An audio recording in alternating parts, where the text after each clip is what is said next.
పోగొట్టుకోకుండా సద్వినియోగం చేసుకుంటే చాలా మంచిది.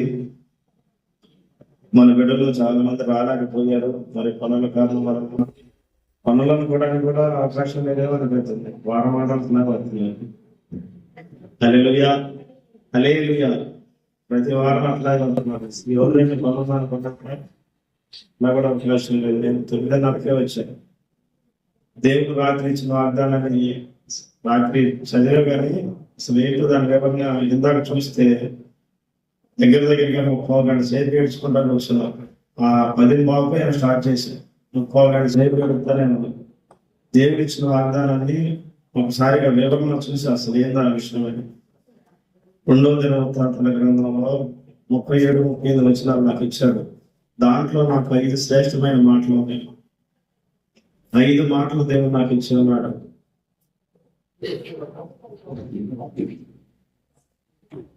వాటిని తలపోసుకొని దాని యొక్క వివరం చూడగానే నాకు అసలు కళ్ళెము మిగిలినవి. దేవుని అభిషేకం, ఈ మాట చదువుతుండగా దేవుని అభిషేకంతో నింపబడ్డా. నేను ఇక్కడే కూర్చొని దేవుని అభిషేకంతో నింపబడ్డా. ఆ అభిషేకం ఎప్పుడైతే దేవుడు రిలీజ్ చేసి ఉన్నాడో లేక ఎక్కిలు పట్టేసి చిన్న పిల్లవాడిని వల్ల ఏడుస్తూ కూర్చున్న 30 గంటల సేపు ఒక్కడని, మీరు దిగులు పడకండి, ధైర్యాన్ని నడవకండి, అశూరు రాజు అయిన అతనితో కూడా ఉన్న సైన్యమంతటికైనా మీరు భయపడవద్దు, విస్మయం పొందవద్దు. అతనికి కలిగి ఉన్న సహాయము కంటే ఎక్కువ సహాయము మనకు కలదు. తర్వాత మాంస సంబంధమైన బాహువే అతనికి అండ, మనకు సహాయం చేయుటకు, యుద్ధములను జరిగించుటకును మన దేవుడైన యెహోవా మనకు తోడుగా ఉన్నాడని చెప్పగా జనులు యూదా రాజైన హిజ్కియా చెప్పిన మాటలు యందు నమ్మిక ఉంచింది. అయితే భయపడవద్దు ఒక మాట, ధైర్యం పెట్టవద్దు 2వ మాట, దిగులు పడవద్దు 3వ మాట, విస్మయం అనవద్దు 4వ మాట, 5వ మాట ఏంటంటే మన దేవుడైన యెహోవా మనకు తోడుగా ఉన్నాడు. ఈ మాటలు చదివినప్పుడు నాకు 30 గంటల సేపు ఇంకా వస్తానే ఉంది ప్రార్థన స్టార్ట్ చేయాలని. ఈ మాట చదువుతున్నప్పుడు అసలుకి బలమైనటువంటి అభిషేకంతో నిలబడింది. నేను విన్నాను, రాత్రి చదివాను కానీ వివరణ చూడాల స్నేహితు పరిస్థితి అని. ఇందాక చదివినప్పుడు బలమైనటువంటి అభిషేకం, ఒక్కడిని చిన్నకలు ఏడ్చినప్పుడు ఏడ్చుకోవడానికి వచ్చినాను. 10:15కి ఆరాధన స్టార్ట్ చేశాను. పాట పాడాలి, కృపామయుడా నీలో నాకు. ఎందుకు చెప్తున్నానంటే దేవుని మాటలో శక్తి ఉన్నది. రాత్రి మనం తీసుకున్నాం.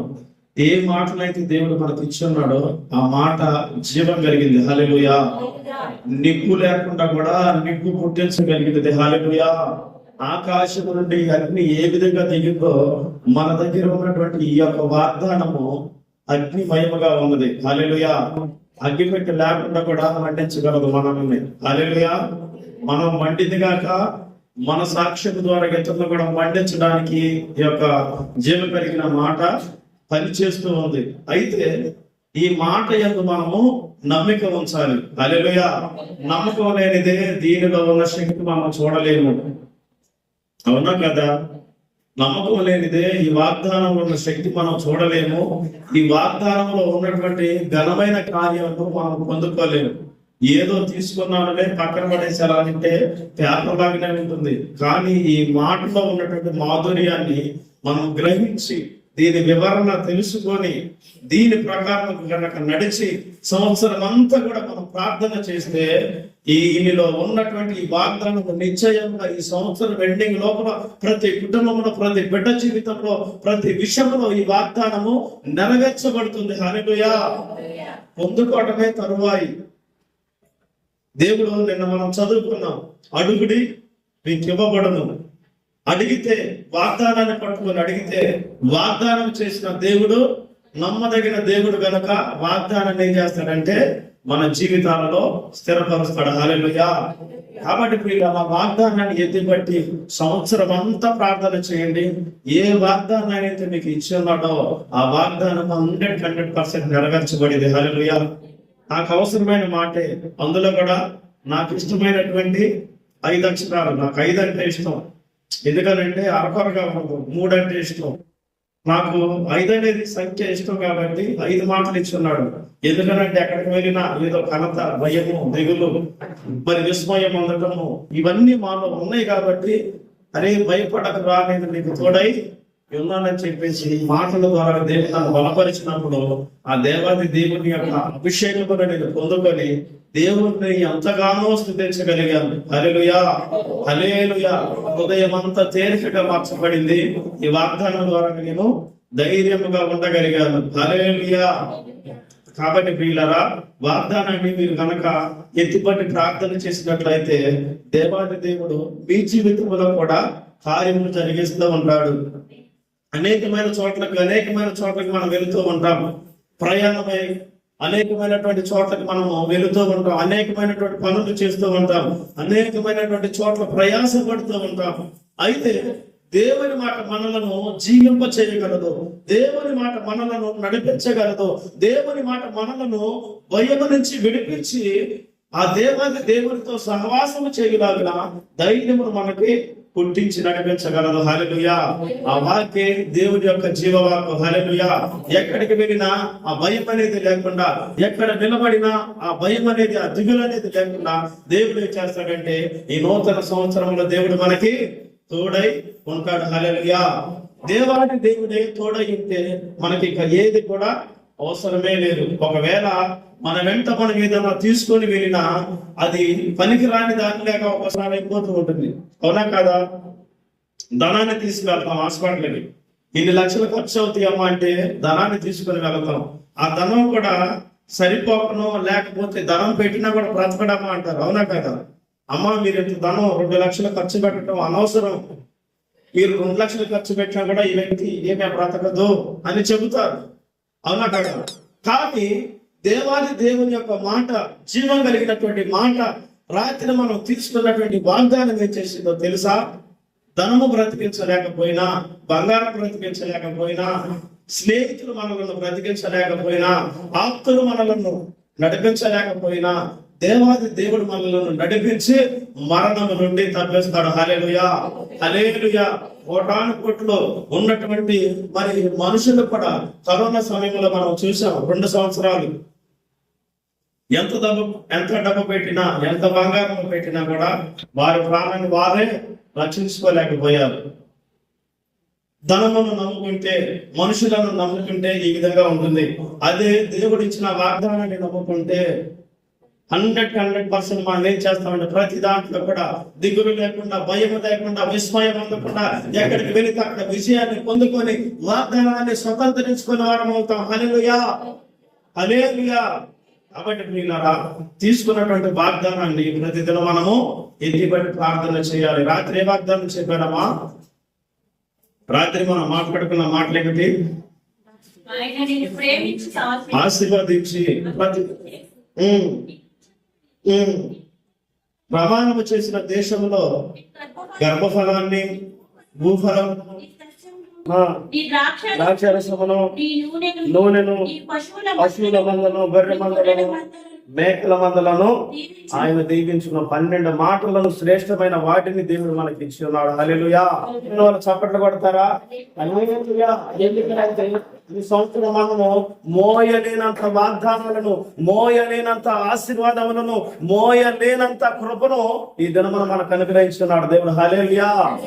చాలా శ్రేష్టమైన మాట చదువుతుంటే నాకు చాలా సంతోషం అనిపించింది. 12 మంది శిష్యులు, 12 మంది గుమ్మాలలాగా దేవుడు మనలను పలహారం పెడితే ఏం చేసేవాళ్ళం? చిన్నప్పుడు పొడిలో వేసుకోవటం, జేబులో వేసుకోవటం ఎక్కువైపోయి చేతుల్లో అలా చేసేవారు. ఆ విధంగా దేవుడు రాత్రి మనల్ని ఆశీర్వదించాడు. హల్లెలూయా. ఎవరైతే నమ్ముతారో, ఎవరైతే విశ్వసిస్తారో, ఎవరైతే వాగ్దానాన్ని స్వతంత్రించుకుంటారో వారి జీవితాలలో ఇవన్నీ కూడా నెరవేర్చబడును గాక. ఇశ్రాయేలు ప్రజల వలె మనము ఎప్పుడు కూడా సనగకుండా, గుణకకుండా, విసుగు చెందకుండా మనపూర్వకంగా, మనస్ఫూర్తిగా దేవుని వద్దకు వచ్చినట్లయితే ఈ వాగ్దానాన్ని మనము స్వతంత్రించుకునే వారం అవుతాం. హల్లెలూయా. కాబట్టి ప్రియులారా, అనేకమైనటువంటి శ్రమలు వచ్చినప్పుడు కరోనా సమయంలో కూడా ఏది కూడా బ్రతికించలేకపోయినది. ఇంకొక విషయం ఏంటంటే, కరోనా స్టార్టింగ్ సమయంలో నా కుటుంబంలో అమ్మాయికి నాకు కూడా వచ్చింది. ప్రార్థనకు వెళ్ళినప్పుడు ఎట్లా వచ్చిందో తెలియదు. ఇద్దరికి వచ్చింది. వారం రోజులు స్టార్టింగ్ లో భయంకరమైన మాట. అక్కడ మనుషులను పాతి కట్టడానికి కూడా స్థలం లేదు, వాహనాలు లేవు, అంబులెన్సులు లేవు, ఏది లేదు. ఆ విధమైనటువంటి పరిస్థితుల్లో ఉన్నప్పుడు ఈ అమ్మాయికి నాకు ఎంటర్ అయింది. ప్రార్థనకి వెళ్తున్నప్పుడు మరి ఎక్కడ కానీ ఏదైనా కానీ మాకు తెలియదు, రావటానికి అయితే వచ్చింది. వారం రోజులు అలాగే ఉన్నది. వారం రోజులు ఆహారం తీసుకున్నా, మంచినీళ్ళు తాగినా, ఏదన్నా వాసన కానీ ఏమీ తెలియదు. ఏది గడ్డి తిన్నామంటే తిన్నాం అన్నట్లుగా బ్రతుకుతున్నాం. అప్పుడు మొత్తానికైతే వచ్చింది. వారం రోజులు ఉన్నది అది. అయితే ఈ వారం రోజులు మేము భయపడాల. ఎందుకనంటే దేవుడు మాకు వాగ్దానాన్ని ఇచ్చాడు. నీవు కనుక నా రాజ్యంలో అడుగు పెడితే నేను నిన్ను వాడుకుంటాను. హల్లెలూయా. వాగ్దానం గుర్తొచ్చింది. కరోనా వచ్చిందన్న భయం ఉన్నది, వాగ్దానం గుర్తొచ్చింది. వాగ్దానం ఎప్పుడైతే గుర్తొచ్చిందో ఆ వాగ్దానాన్ని పట్టుకొని మేము ఏం చేస్తామంటే ప్రతిదినము ప్రార్థన చేసి ఉన్నాం. ఎందుకు చెప్తున్నానంటే రాత్రి మనం వాగ్దానం తీసుకున్నాం.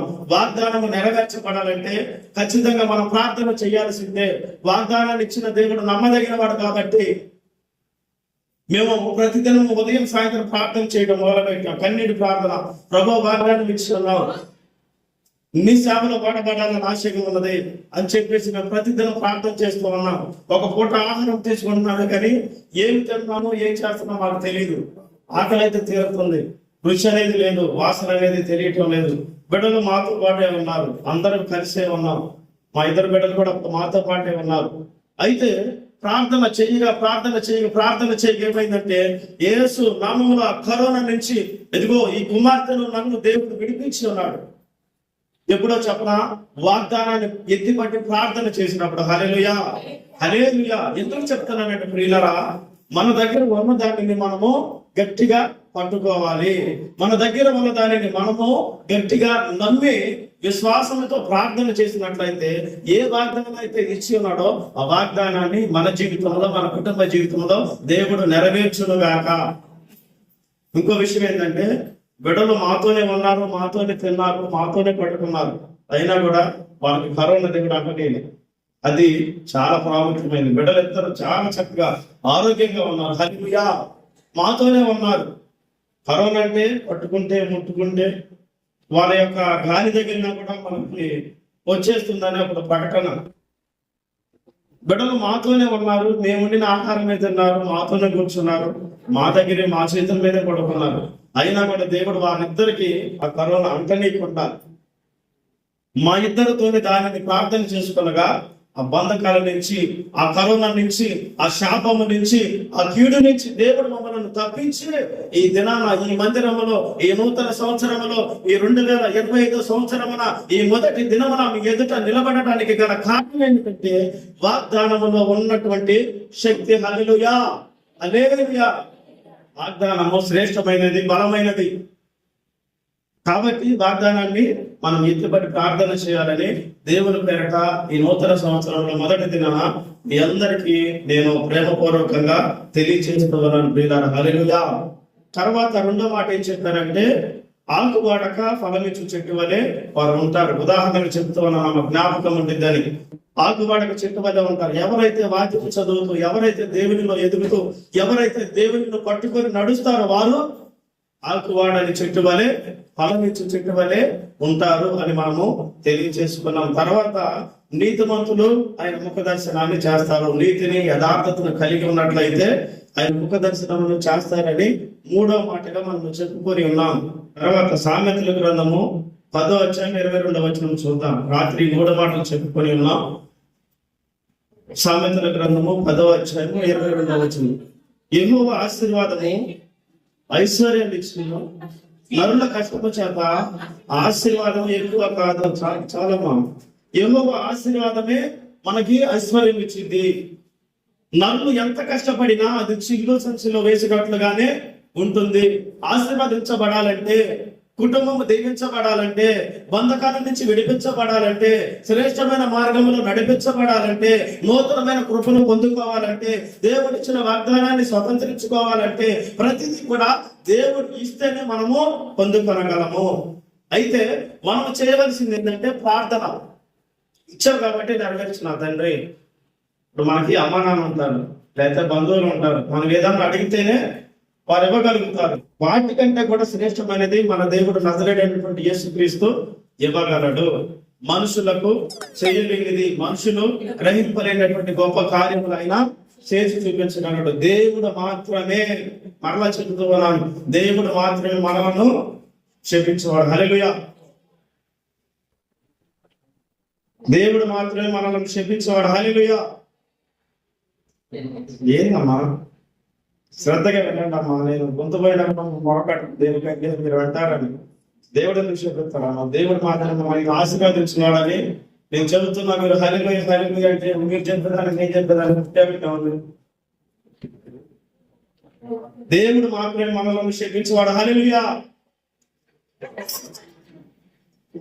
మాకు క్షమించేవాడు కారణం దేవుడు మాత్రం మనల్ని ఆశీర్వదించేవాడు. ఎక్కువ ఆశీర్వాదం ఐశ్వర్యం అమ్మా.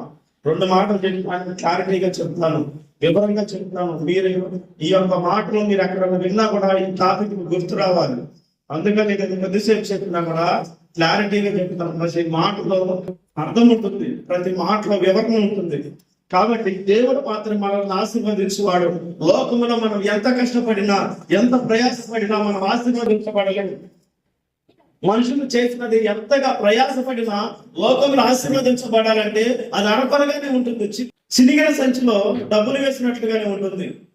ఆ సంచిలో మనము ధనాన్ని వేసుకుని దారి పోటుకున్నా పోతే మనతో వస్తాయి, అవి రావు. కాబట్టి దేవుడు మాత్రమే మనలను ఆశీర్వదించేవాడునై ఉన్నాడు. కాబట్టి ప్రియులారా, దేవుడు మాత్రమే జ్ఞాపకం చేసుకోండి. ఆశీర్వదించబడాలన్నా, కీడు నుండి తప్పించబడాలన్నా, రోగాల నుండి విడుదల కావాలన్నా, గృహంలో ఆశీర్వాదం కావాలన్నా దేవుడు అనుగ్రహిస్తేనే మనం పొందుకొనగలము. కాబట్టి ప్రార్థన ద్వారాగా మనము దానిని పొందుకొనగలం. దేనినైతే మనకు ఇచ్చి ఉన్నాడో, దేనినైతే మనం నమ్ముతూ ఉన్నామో దానిని గనుక గట్టిగా పట్టుకున్నట్లయితే, దానిని గనుక గట్టిగా పట్టుకొని ప్రార్థించినట్లయితే దేవుడు మనలను నిశ్చయముగా ఆశీర్వదిస్తాడు. హల్లెలూయా హల్లెలూయా. కాబట్టి ప్రియులారా, మలాకి గ్రంథము 3వ అధ్యాయం 10వ వచనం కూడా చూద్దాం. లోకంలో మనం ఎంత ప్రయాసపడినా, ఎంత కష్టపడినా కూడా మన ఆశీర్వాదం అంతంత మాత్రంగానే ఉంటుంది. దేవుడు అప్పుడే ఆశీర్వదించాలంటే విత్ సెకండ్స్ లో, అమ్మా నా మందిరంలో ఆహారం ఉంటున్నట్లు మందిరంలోని నిధులలోనికి తీసుకురండి. దీన్ని చేసి మీరు నన్ను శోధించిన ఎడల ఆకాశ వాకిళ్లను విప్పి అర్థచారణంత విస్తారమైన దీవెనలను కుమ్మరించదనని సైన్యములకు అధిపతి యెహోవా సెలవిచ్చుచూ ఉన్నాడు. హల్లెలూయా. కాబట్టి ప్రియులారా, దేవుడు మాత్రమే మందిరంలో ఆహారం ఉండినట్లుగా 10వ భాగమును మనం దేవుని మందిరంలోనికి తీసుకొని రావాలి. తెచ్చిన దానిని దేవునికి మనం ఇచ్చి దేవుని ఏం చేయాలి? శోధించాలి. విత్తనం అనేది నాటితేనే దానికి మనం ప్రతిఫలం చూడగలుగుతాం, అవునా కాదా? ముందుగా ఏం చేయాలి? పొలాన్ని దున్నాలా, విత్తనాలు వేయాలా, నీరు పెట్టాలా, అప్పుడు దాని యొక్క ప్రతిఫలాన్ని మనము చూడగలుగుతాం. ఆశీర్వదించబడాలని మనం ఏం చేయాలా? 10వ భాగమును దేవుని మందిరంలోనికి తీసుకొని వచ్చి అప్పుడు దేవుని మనము శోధించాలా. అయ్యా, నేను ఆశీర్వదించబడలేదు, ఇదిగో నేను నీకు ఇస్తూ ఉన్నాను, నేను దీవించబడలేదు, ఇదిగో ఈ సమస్య నేను ఉన్నానని చెప్పేసి అప్పుడు దేవుడు మనం శోధించినట్లయితే అప్పుడు దేవుడు ఏం చేస్తాడంటే ఆకాశ వాకిళ్లను విప్పి, ఆకాశ వాకిళ్ళు మనము చూడలేనంత ఆకాశాన్ని మనం ఏ ఊరు వెళ్ళినా కూడా ఆకాశం కనబడుతూనే ఉంటుంది. అటువంటి వాకిళ్ళు అంటే అటువంటి సమృద్ధి, అంటే అటువంటి దీవెన, అంటే మనం మోయలేనంత ఆశీర్వాదాన్ని దేవుడు ఏం చేస్తాడంటే మనకి ఇస్తానని చెప్పేసి సైన్యములకు అధిపతి యెహోవా సెలవిచ్చుచూ ఉన్నాడు. హల్లెలూయా. దేవుడు మాత్రం మనలను ఆశీర్వదించువాడు. కాబట్టి ప్రియులారా, ఎప్పుడైతే మనము మనకి కలిగిన దానిని దేవుడికి ఇచ్చి దేవుని మందిరంలో నిలిచి దేవుడిని మనం శోధిస్తామో, ప్రార్థన చేస్తామో, విసుగు చెందకుండా దేవుడిని అడుగుతామో, అప్పుడు ఆయన ఆకాశ వాక్యాలను విప్పి ఆయన ఏం చేస్తాడంటే మనలను, మన కుటుంబాలను, మనకున్నటువంటి బిడ్డలను, మనకున్నటువంటి పశు సంపదను, మనకున్నటువంటి మేకల మందను, మనకున్నటువంటి గొర్రెల మందను అన్నిటినీ కూడా వాగ్దానం ఇచ్చినాడు కనుక ఆయన వాటన్నిటినీ ఆశీర్వదించి మనకి ఇచ్చువాడనై ఉన్నాడు. హల్లెలూయా. ఎప్పుడైతే దేవునికి మనం ఇస్తామో, ఎప్పుడైతే దేవునితో నడుస్తామో, ఎప్పుడైతే దేవునికి ప్రార్థన చేస్తామో, అప్పుడు దేవుడు ఏం చేస్తాడంటే ఆకాశ వాకిళ్లను విప్పి పట్టజాలనంత విస్తారమైన దీవెనలు ఈ నూతన సంవత్సరంలో మీ నూతన కుటుంబాలలో దేవుడు మీకు, మీ కుటుంబాలకి, మీ బిడ్డలకి, మీకు కలిగిన సమస్తమును ఆయన చేతులకి అప్పగించినట్లయితే అన్నింటినీ ఒక్కొక్క దానిని ఆయన ఆశీర్వాదించి యేసు నామములో మీ జీవితాలను స్థిరపరచబడను గాక, మీ జీవితాలను ఆశీర్వదించును గాక. వాగ్దానం ఇచ్చినటువంటి దేవుడు ఆయన మిమ్మల్ని ప్రేమించి, ఆశీర్వదించి, దీవించి, ప్రతి దానిని కూడా ఆశీర్వదించి ఒక గొప్ప మహిమగా మిమ్మల్ని మార్చి మీ చేతులకు ఆయన ఇచ్చును గాక. హల్లెలూయా, హల్లెలూయా. నమ్మండి. ఏ వాగ్దానం అయితే ఇచ్చున్నాడో ఆ వాగ్దాన్ని నమ్మండి. ముఖ దర్శనం చేయండి. దేవునితో నడవండి. 10వ వంతును దేవునికి అనుగ్రహించండి. అప్పుడు దేవుడు మిమ్మలను ఆశీర్వదించువాడనై ఉన్నాడు. హల్లెలూయా. కాబట్టి ప్రియులారా, ఈ నూతన సంవత్సరంలోనికి దేవుడు మనల్ని అడుగు పెడుతూ ఉండగా ప్రతి విషయము, ప్రతి వాగ్దానము, దేవుడు ఇచ్చినటువంటి ప్రతి మాటను దేవుడు స్థిరపరచును గాక. హల్లెలూయా. నూతన సంవత్సరంలో నూతనమైనటువంటి శక్తిని మనము పొందుకోవాలి. అవునా కదా? నూతనమైన కృప మనకు కావాలా వద్దా? మనం వెళుతున్నటువంటి ప్రతి మార్గంలో దేవుడు మనకు తోడై ఉండాలా వద్దా? ఇవన్నీ కావాలంటే మనం చేయాల్సింది వాగ్దానాన్ని ఎత్తిపట్టి ప్రార్థన చేయడం. హల్లెలూయా. కృప చూపించి దేవుడు గనక, కార్యములు జరిగించి దేవుడు కనుక మనము ఎప్పుడైతే ప్రార్థన చేస్తూ ఉంటామో, ఎప్పుడైతే మొరపెడుతూ ఉంటామో, అప్పుడు ఆయన అవన్నీ కూడా నెరవేర్చి దేవుడు అయి ఉన్నాడు. హల్లెలూయా. కాబట్టి ప్రియులారా, మన నమ్మకమే మనలను దేవుని వద్దకు నడిపిస్తుంది. మన నమ్మకమే మనలను దేవునితో జీవింపచేస్తుంది. మన నమ్మకమే మనము వాగ్దానాన్ని పొందుకునేలాగిన, వాగ్దానాన్ని స్వతంత్రించుకునేలాగిన, వాగ్దానంలో ఉన్న ఆశీర్వాదాన్ని మనం చూసేలాగిన దేవుని యొక్క కృప మనకి తోడుగా ఉంటుందని ఈ సమయంలో దేవాది దేవుడు మీతో మాట్లాడుతూ ఉన్నాడు. భీకర ధ్వని గల దేవుని యొక్క నమ్మిక ఉంచుతాము, నమ్మకంగా ప్రార్థన చేసుకుంటాం, అప్పుడు ఆశీర్వాదాన్ని చూడగలుగుతాం. మనుషులలో ఏమీ ఉండదు, దైవజనులలో ఏమీ ఉండదు. దైవజనుడు చెప్పినటువంటి మాట ఉంది చూసారా, అతిశక్తి కలిగినది. హల్లెలూయా. ఎందుకంటే దైవజనుడు బ్రతికించగలిగినటువంటి మాటను చెప్తాడు కాబట్టి ఆ మాటను పట్టుకుంటే దాంట్లో శక్తి ఉండేది. దైవజనుల్లో కూడా ఏముండదు. మీరు ఎప్పుడైతే దైవజనుడు చెప్పినటువంటి మాటను పట్టుకొని ప్రార్థన చేస్తారో అది జీవింప చేసింది. హల్లెలూయా. ఆశీర్వాదాన్ని ఇచ్చింది. హల్లెలూయా. విడుదలనిచ్చింది. హల్లెలూయా. దైవజనుడు చెప్పిన మాటను పట్టుకుని మట్టి నుండి తీసి ఉన్నాడు. మట్టిలో దాగిన మర్మం గురించి చెప్పుకున్నాము కూడా. మట్టిలో దాగి ఉన్నటువంటి మర్మం, మట్టి ద్వారా ఆహారము, ఫలము మొట్టగా మనకు చేసి ఉన్నాడు. మట్టి మనమంతా ఏమి లేదు. కాకపోతే దైవజనుడి ద్వారా మాట్లాడుతున్నటువంటి పరిశుద్ధాత్మ దేవుడు మాట్లాడుతున్నటువంటి మాటను పట్టుకున్నట్లయితే ఆ మాట మనకి ఆశీర్వాదముగా మార్చింది, విడుదలను ఇచ్చింది. హల్లెలూయా, హల్లెలూయా. కాబట్టి ఏ వాగ్దానం ఇచ్చిన దైవజనుడు ఆ వాగ్దానాన్ని ఎత్తిపెట్టి ప్రార్థన చేయండి. సంవత్సరం ఎండింగ్ లో మనం తీసుకున్న వాగ్దానం రాత్రి ఆ వాగ్దానాన్ని ఎత్తిపెట్టి ప్రార్థన చేయండి. అప్పుడు దేవుని యొక్క ఆశీర్వాదాలు మనం చూస్తాం. దైవజనుల్లో ఏముండదు, మందిరంలో ఏముండదు, ఇంకా ఎక్స్ట్రా చోట ఏముండదు. మనం ఎప్పుడైతే మందిరంలో ఏక మనసుతో ఆరాధిస్తూ ప్రార్థన చేస్తామో అప్పుడు దేవుడు సంచరించి ఏం చేస్తాడంటే విడుదలను ఇస్తాడు. హల్లెలూయా. దైవజనులు నమ్ముకుంటే ఏముండదు. దైవజనుడు చెప్పిన మాటలో శక్తి ఉన్నది. హల్లెలూయా. ఎందుకనంటే ఆ మాట దేవుడై ఉన్నాడు కనుక. హల్లెలూయా, హల్లెలూయా. నిద్ర వస్తున్నాను వాళ్ళు హల్లెలూయా చెప్తాం. హల్లెలూయా. దేవుడికి స్తోత్రం. చూద్దాం యెషయా గ్రంథము 43:18 వచనం.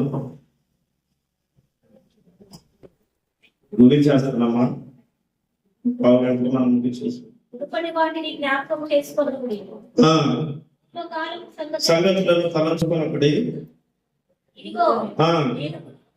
చేయించు ఉన్నాను, అది ఇప్పుడే మనసును. మీరు దానిని ఆలోచించరా? అరణ్యములో త్రోవలు కలగజేసి ఉన్నాను, ఎడారిలో నదులు ఆరజేసి ఉన్నాను. హల్లెలూయా. ఏ శ్రమలైతే మీరు అనుభవించి ఉన్నారు వాటిని దేవుడు ఏమంటున్నాడంటే ఇంక జ్ఞాపకం చేసుకోబాకండి.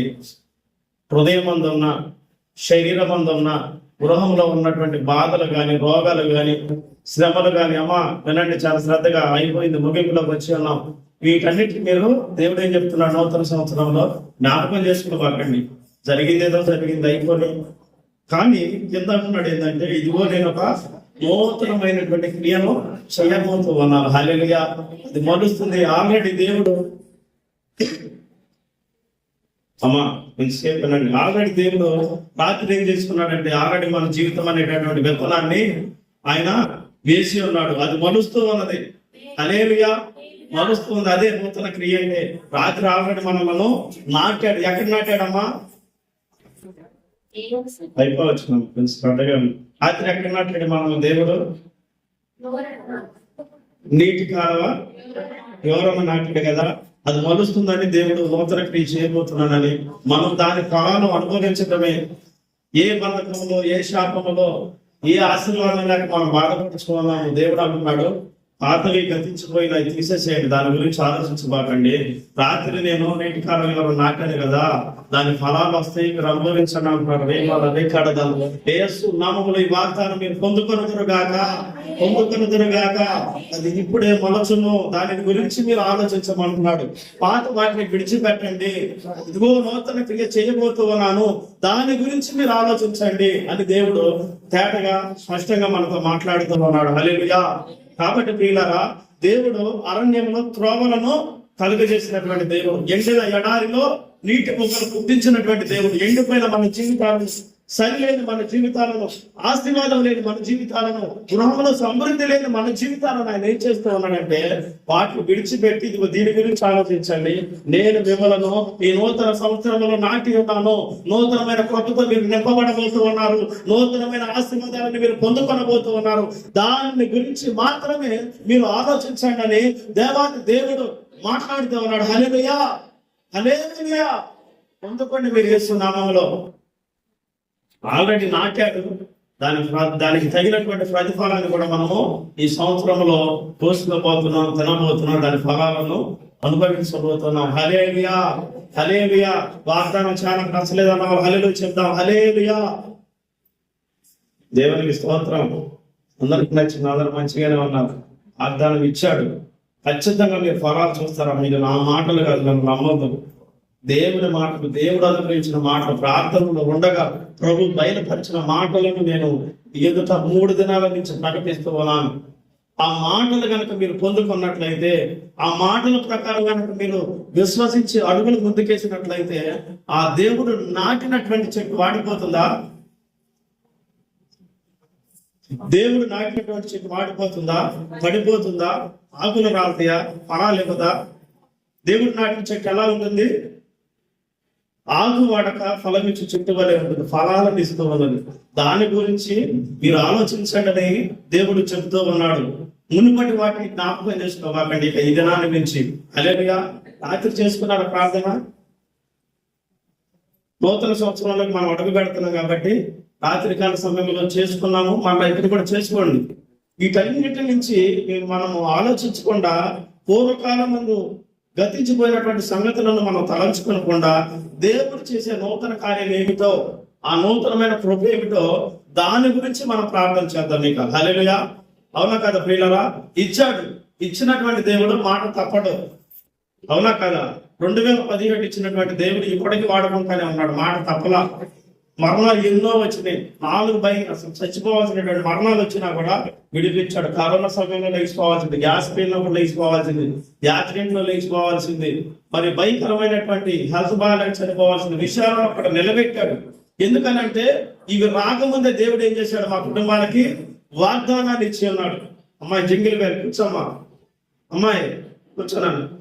వాగ్దానాన్ని ఇచ్చినప్పుడే దేవుడు మాకు ఇవన్నీ, ఈ మరణ పడకలు రాకముందే, ఈ శ్రమలు రాకముందే, వీటన్నిటి గురించి మాకు తెలియకముందే వాగ్దానాన్ని ఇచ్చాడు. వాగ్దానంలో ఉన్న శక్తి కూడా అప్పుడు మాకు తెలియదు, అయినప్పటికీ కూడా వాగ్దానాన్ని ఇచ్చి ఉన్నాడు. కాబట్టి మరణ పడకల నుండి దేవుడు లేవనెత్తి సజీవులుగా ఈ దినాన మందిరంలో నిలిచేటటువంటి భాగ్యాన్ని ఇచ్చి ఉన్నాడు. అందుకని నేను ఎంత స్పష్టంగా ఎంత క్లారిటీగా మీకు చెప్పగలుగుతూ ఉన్నాను. పాత బట్టి మనము మర్చిపోదాం, జరిగిన సంగతులను విడిచిపెడదాం. ఇక దేవుడు చేసే కార్యం ఏమిటో, ఈ నూతన సంవత్సరంలో ఏ కార్యం చేయబోతున్నాడో, ఏ ఆరోగ్యం ఇవ్వబోతున్నాడో, ఎముకలకు సత్తువుని ఇవ్వబోతూ ఉన్నాడు, కుటుంబాలను ఆశీర్వాదాన్ని ఇవ్వబోతూ ఉన్నాడు, శాపములను కొట్టివేసి బంధకాలను కొట్టివేసి దీవించబోతూ ఉన్నాడు. ఆ దీవెనల కొరకు ప్రతిదినము మన వాగ్దానమును ఎత్తిపట్టి ప్రార్థన చేద్దాం. హల్లెలూయా, హల్లెలూయా. కాబట్టి ప్రియులారా, దేవుడు నూతన క్రియ చేయబోతూ ఉన్నాడు. ఎడారిలో అరణ్యమును త్రోవలను కలుగ చేసినటువంటి దేవుడు నీ జీవితము ఆశీర్వదించబడటానికి, నీ జీవితం రావటానికి, నీ జీవితము సమృద్ధి దీవెనలతో నింపబడటానికి విత్ సెకండ్సే, మన గడియారంలో 3 సెకండ్స్ ముందు జస్ట్ అట్లా తిరిగేలోపే ఒక అద్భుతం చేసి చూపించగలడు. ఒక్క సెకండ్ లోని కేవలం నోటి మాటతో లోకమును సృష్టించినటువంటి దేవుడు ఆయన. ఎండున ఎముకలను ఒక సైన్యముగా మార్చి నిలబెట్టగలిగిన దేవుడు ఆయన. ఎడారిలో నీటి బుగ్గలను పుట్టించి హాగర్గాన్ని ఆయన కుమారుడికి దాహమును తీర్చినటువంటి దేవుడు ఆయన.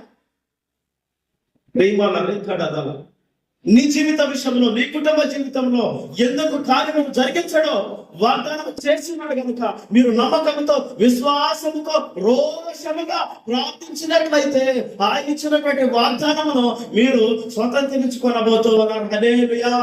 ఆ నూతన క్రియ మనం చూడబోతూ ఉన్నాం. హల్లెలూయా. ఆ నూతన శక్తిని మనం బలమును పొందుకొనబోతూ ఉన్నాం. హల్లెలూయా. కాబట్టి ప్రియులారా, పాత వాటిని విడిచిపెడదాం. జరిగినది ఏదో జరిగినది, వచ్చిన వాళ్ళ మీద వచ్చింది, దేవుడు తీసివేస్తాడని వాగ్దానం ఇచ్చి ఉన్నాడు. ఇక నువ్వు పడిన శ్రమను చాలు, నువ్వు పడిన ఇబ్బందులు చాలు, నువ్వు పడినటువంటి ఆ నిందలు అవమానాలు చాలు. అయితే నేను నిన్ను పాలు తేదెలు ప్రవహించు దేశమందు నిన్ను నడిపించాలో ఆయన నెరవేర్చబోతున్నాడు. కాబట్టి దానిని ఎత్తిపట్టి ఆ నూతన క్రియతో చేయనాయన, ఆ నూతన బలమేదో నాకు ఇవ్వనాయన, ఆ నూతనమైన కృపేదో నాకు ఇవ్వనాయన చూడాలని ఆశగా ఉన్నదని మనము కన్నీటితో ప్రార్థించిన ఎడల మనల్ని దాటిపోకుండా ఆయన మన యుద్ధ నిలిచి ఆశీర్వదించి నిలిచి చూపిస్తాడు. హల్లెలూయా. యాకోబు ఏం చేశాడమ్మా? అరణ్య మార్గంలో ఆశీర్వదించి దాకిడిచినట్టు పాదాలు. హల్లెలూయా. ఆ విధంగా చేయాలి. ఆశీర్వాదాలు ఓరకనే రావు, ఓరకనే రావు. ఆశీర్వాదాలు నీకే కాదు, నాకే కాదు, ఎవరికి రావు. ఆశీర్వాదం అనేది ఓరకనే లేదు. ఆశీర్వాదించబడాలంటే దేవుని పాదాలు విడిచిపెట్టకూడదు. ఆశీర్వదించబడాలంటే దేవుని విడిచిపెట్టకూడదు. అంతేగాని అయ్యా నేను మందిరానికి పోతున్నా, ఆర్పర భక్తిగా ఉంటున్నా, మందిరానికి పోయి ఫ్యామిలీగా నిద్రపోతున్నా, నా పరిస్థితి ఏమిటి ప్రభు అని చెప్పేసి మనం అడుగుతూ ఆశీర్వాదాలు అడిగితే దానికి మనము ముందుకోలేదు. ఎప్పుడైతే వాక్కును నమ్ముతామో, ఎప్పుడైతే జీవం కలిగిన మాటను నమ్ముతామో, ఆ జీవం కలిగిన మాట ఏం చేస్తుందంటే జీవింప చేసి ఆశీర్వాదానికి వారసురాలుగా చేస్తూ ఉన్నది. హల్లెలూయా. ఎందుకు శాపము నుంచి విడుదల కలగలేకపోతున్నావంటే, ఎందుకు నువ్వు విడుదలను పొందుకోలేకపోతున్నావు అంటే ప్రార్థన లేక, ప్రభు పాదాలు పట్టుకోక, ప్రభు చెంత నువ్వు నిలబడక, ప్రభుత్వం నీకు సహవాసం చేయక, ప్రభు నువ్వు స్థిరమైనటువంటి మనసును కలిగి ఉండక నువ్వు ఆశీర్వాదాన్ని చూడలేకపోతూ ఉన్నావు. ఆశీర్వాదం మా కథంలో చెప్తావా? హల్లెలూయా. ఆశీర్వాదం మనకు కావాలి. ఆశీర్వాదం మనకి కావాలి కదా, కావాలనే కదా మనం ఇంత ప్రయాసపడుతుంది. ఆశీర్వాదం కావాలంటే యాకోబు ఏం చేశాడు? పిలుగులాడాడు దేవుడితో. రాత్రి అంతా కూడా ప్రయాసపడ్డాడు, ప్రభు పాదాలు విడిచిపెట్టాడు. అప్పుడు దేవుడు ఏం చేశాడు? ఆశీర్వదించు. యాకోబు తొడగొడ్డ మీద కొట్టేసి ఆ బిడ్డను ఆశీర్వదించి వెళ్ళినట్లుగా మనం చూస్తూ ఉన్నాం. కారణం ఏమిటి?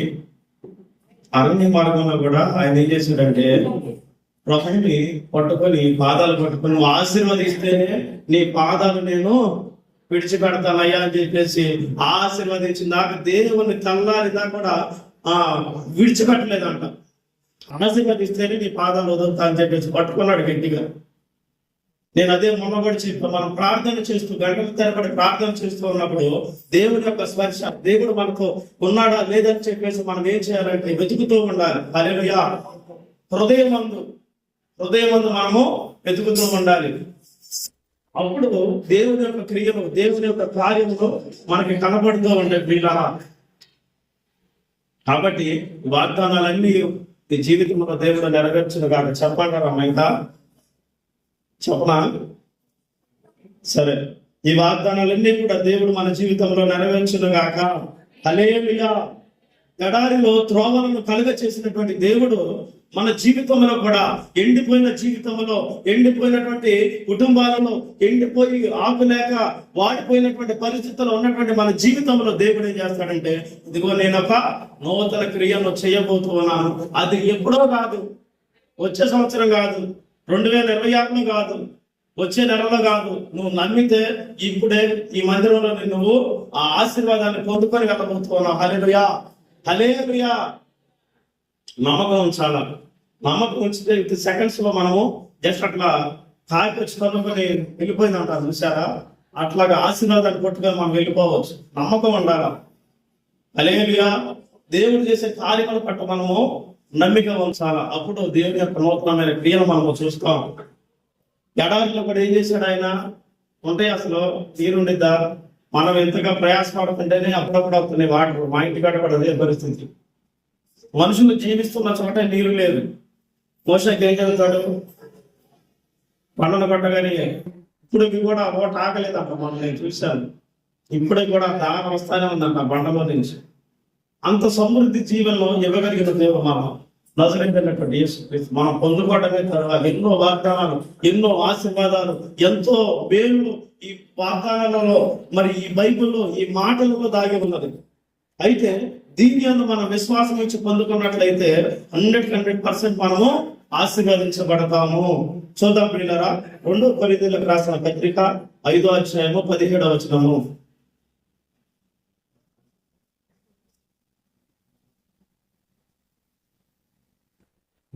కాగా ఎవడైనను క్రీస్తునందున్న ఎడల వాడే నూతన సృష్టి, పాతవి గతించును, ఇదిగో సమస్తము క్రొత్తవాయును. ఎవరైతే దేవుని యందు నిలిచి ఉంటారో, ఇప్పుడు దాకా మనం మాట్లాడుకుంది అయితే దేవుడు లేకుండా ఆశీర్వాదం లేదు, దేవుడు లేకుండా నూతన సృష్టి లేదు. దేవుని దగ్గరికి వస్తేనే రక్షణ, దేవుని యొద్దకు వస్తేనే విడుదల, దేవుని యొద్దకు వస్తేనే ఆశీర్వాదము, దేవునితో నడిస్తేనే విడుదల, దేవునితో ఉంటేనే కార్యాలు. అవునా కదా? నూతన సృష్టిగా మార్చబడాలంటే దేవుడు మనతో ఉండవలసినదే. దేవుడు ఉంటేనే మనము నూతనముగా మార్చబడతాము, నూతన సృష్టిగా మార్చబడతాము. రక్షణ భాగ్యములకు దేవుడు అనుగ్రహిస్తాడు. దేవుని సాక్షిగా ఉండటకు దేవుడు ద్వారములు తెరుస్తాడు. దేవుడు లేకుండా ఆశీర్వాదాన్ని పొందుకోలేము. దేవుడితో నడవకుండా, ప్రార్థించకుండా ఏ ఆశీర్వాదాలు కూడా మనము పొందుకోవడానికి అర్హులం కానే కాము. దేవుడు ఉంటేనే.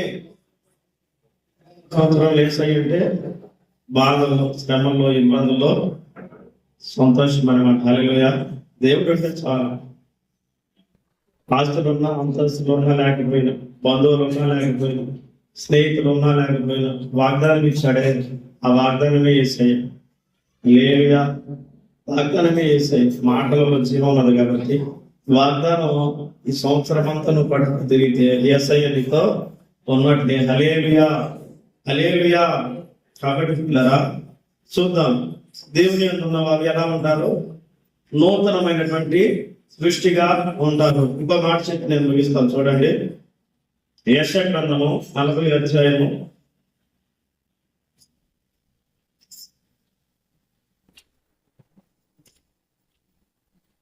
42వ మాట. యెహోవా కొరకు ఎదురు చూచువారు నూతన బలమును పొందుదురు, వారు పక్షిరాజు వలె రెక్కలు చాపి పైకి ఎగుదురు, అలయక పరిగెత్తుదురు, సమస్యలుగా నడిచిపోదురు. నూతన పలుకులు ఎవరైతే యెహోవా కొరకు ఎదురు చూస్తారో ఈ నూతన సంవత్సరములు ఆయన నూతన బలమును అనుగ్రహించబోతారు. హల్లెలూయా. ఎవరికి? సాతాను కొరకు ఎదురు చూసేవారి కొరక, సాతాను కోసం ఎదురు చూస్తున్నాం. హల్లెలూయా చెప్తామా? హల్లెలూయా, హల్లెలూయా. సాతాను కోసం ఎదురు చూస్తున్నాం. హల్లెలూయా చెప్తాం. హల్లెలూయా. యెహోవా కొరకు ఎదురు చూసేవారు నూతన బలమును పొందుకుంటారు, నూతన సృష్టిగా మార్చబడతారు.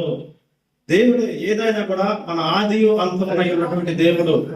దేవుడే మనకి నూతన సృష్టి, దేవుడే మనకి నూతన బలమును, దేవుడే మనకి నూతనమైన కార్యము, దేవుడే మనకి నూతనమైన కృపను అనుగ్రహించేవాడు.